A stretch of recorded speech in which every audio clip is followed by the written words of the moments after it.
দীর্ঘ 2 দশক পর আবারও প্রাণ ফিরছে তিস্তার কোল ঘেঁষে চলে যাওয়া রংপুরের রমাকান্ত খালের। খালটি পুনর্খননের মাধ্যমে গঙ্গাচড়ার 2টি ইউনিয়নের জলাবদ্ধতা নিরসন, আমনের আবাদের উৎপাদন বৃদ্ধি, 35,000 ঘনমিটার পানি সংরক্ষণ ও সবুজায়নের বিশাল কর্মযোগের কথা বলছে পানি উন্নয়ন বোর্ড। তবে এলাকাবাসী খালটির 2 পার উঁচু ও নিরবচ্ছিন্ন পানি নিষ্কাশন নিশ্চিতের দাবি করেছেন।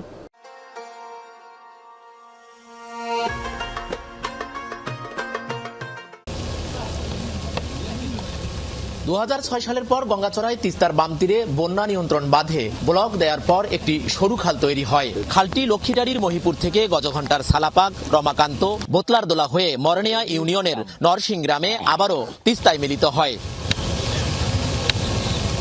তিস্তার পলি আর বালু উত্তোলনকারীদের দৌরাত্মে খালটি ভরাট হওয়ায় এলাকার হাজারো মানুষ প্রতি বছর জলাবদ্ধতায় ভোগেন। গ্রীষ্মকালীন ফসল ছাড়া কোনো আবাদ হয় না আশেপাশের এলাকায়। পুনঃখনন শুরু হওয়ায় আবারও আশাবাদী স্থানীয়রা। এই পেছনটা যদি নিগেল পয়েন্টে করে দেন তাহলে মনে করেন পানিটা হিরিত করে নামিয়ে যাবে, মানুষগুলোর ফসলটা কিন্তু ভালো হইবে। ওই সাইডে যেগুলা দোলা আবাদ হয় না জমি, সেই জমিগুলো এখন আবাদ হইবে। প্রধানমন্ত্রী তারেক রহমান প্রতিশ্রুত সারা দেশে শুরু হয়েছে খাল খনন কার্যক্রম। এর অংশ হিসেবে রমাকান্ত খালটিও খননের উদ্যোগ নেয় সরকার। স্বস্তি জানিয়ে আলালের চরে ব্রিজ স্থাপনের দাবি এলাকাবাসীর। এখানে একটা ব্রিজের দরকার, মানুষের খুব কষ্ট হয়, বন্যাকালে যাইতে পারে না। ধনুমুড়ি উৎসাহ করতে হবে, উৎসাহ না করলে তো পানি ওই সরে যাবে, তাহলে তো আমনের আবাদ হবে না। বাজেট নাকি অল্প আছে, ক্যালেন্ডার নাকি অল্প একটু খালি পানি নিষ্কাশনের জন্য খনন করে দিবে। তাহলে যদি এমন করে তাহলে কিন্তু ক্যালেন্ডার আগের চাইতে আরো বেশি ক্ষতিগ্রস্ত হবে।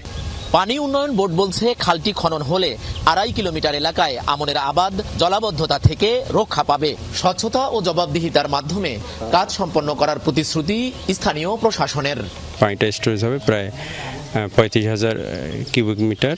সে পানি ইউজ করে ফসল উৎপাদনে বৃদ্ধি পাবে। কাজটি যাতে অত্যন্ত সুন্দরভাবে হয় আমরা সেটা সবসময় তৎপর থাকব। খাল খননের মাধ্যমে এখানে দুর্নীতিমুক্তভাবে এই সকল কর্মসূচিগুলো আমাদের অনুষ্ঠিত হবে এবং সকল খনন পদ্ধতিগুলো অনুষ্ঠিত হবে।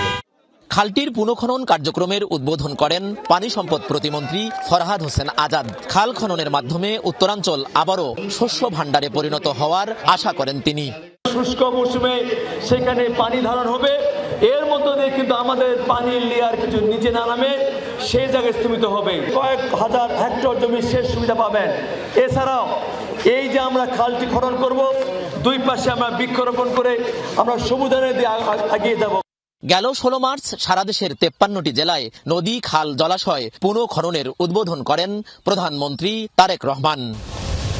বাংলাদেশকে স্বয়ংসম্পন্ন করবার শহীদ প্রেসিডেন্ট জিয়াউর রহমানের সেই খাল খনন কর্মসূচি আবারও শুরু হলো রংপুরে। এই রমাকান্ত খালটি পুনঃখনন এবং 2 পার উঁচু করে বেঁধে দেওয়া হলে সরাসরি উপকৃত হবে এই এলাকার অন্তত 1000 মানুষ। পাশাপাশি 10,000 মেট্রিক টন খাদ্যপণ্য অতিরিক্ত উৎপাদন হওয়ার কথাও বলছে পানি উন্নয়ন বোর্ড। সরকার মাঝারুল মান্নান, যমুনা নিউজ, রংপুর।